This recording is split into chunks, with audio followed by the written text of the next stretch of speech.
மொழி மேம்பாட்டு நிதியிலிருந்து ஒன்றிய அரசு 10 ஆண்டுகளில் சமஸ்கிருதத்திற்கு 2532 கோடி ரூபாய் நிதி வழங்கியிருப்பது ஆர்டிஐ தரவு மூலம் உறுதி செய்யப்பட்டுள்ளது. தமிழ் மொழிக்கு 10 ஆண்டுகளில் ஒன்றிய அரசு 113 கோடி ரூபாய் மட்டுமே ஒதுக்கியுள்ளது. இந்தியாவின் பாரம்பரியமிக்க மொழிகளை மேம்படுத்துவதற்காக ஒன்றிய அரசு மொழி மேம்பாட்டு நிதி வழங்கி வருகிறது.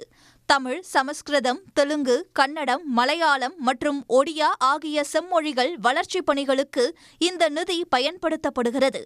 ஆனால் சமஸ்கிருத மொழிக்கு நிதியை அள்ளிக் கொடுக்கும் ஒன்றிய அரசு முதல் செம்மொழியான தமிழுக்கு பெயரளவில் சொற்ப தொகையை ஒதுக்கியிருப்பது ஆர்டிஐ தகவல்கள் மூலம் வெளிச்சத்திற்கு வந்துள்ளது.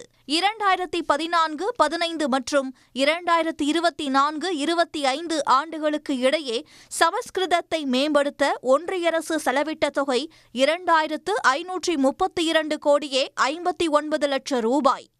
ஆனால் தமிழுக்கு 10 ஆண்டுகளில் ஒன்றிய அரசு ஒதுக்கியுள்ள நிதி வெறும் 113 கோடியே 48 லட்சம் ரூபாய் மட்டுமே.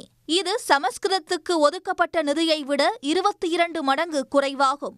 சராசரியாக சமஸ்கிருதத்திற்கு ஒவ்வொரு ஆண்டும் 230 கோடியே 24 லட்சம் ரூபாய் செலவிடப்பட்டுள்ள நிலையில் தமிழ் உள்ளிட்ட பிற 5 செம்மொழிகளுக்கும் சேர்த்தே ஆண்டுக்கு 13 கோடி ரூபாய் 41 லட்சம் ரூபாய் மட்டுமே ஒதுக்கப்பட்டுள்ளது. இதன் மூலம் தமிழ் உள்ளிட்ட 5 செம்மொழிகளுக்கு ஒதுக்கப்பட்ட நிதியை விட சமஸ்கிருதத்திற்கு மட்டும் 17 மடங்கு அதிக நிதி ஒதுக்கப்பட்டிருப்பது அம்பலமாகியுள்ளது.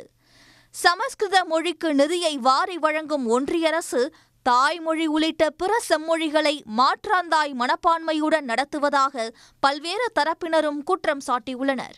உடனுக்குடன் செய்திகளை தெரிந்து கொள்ள சன் நியூஸ் பெல் ஐகானை கிளிக் பண்ணுங்க.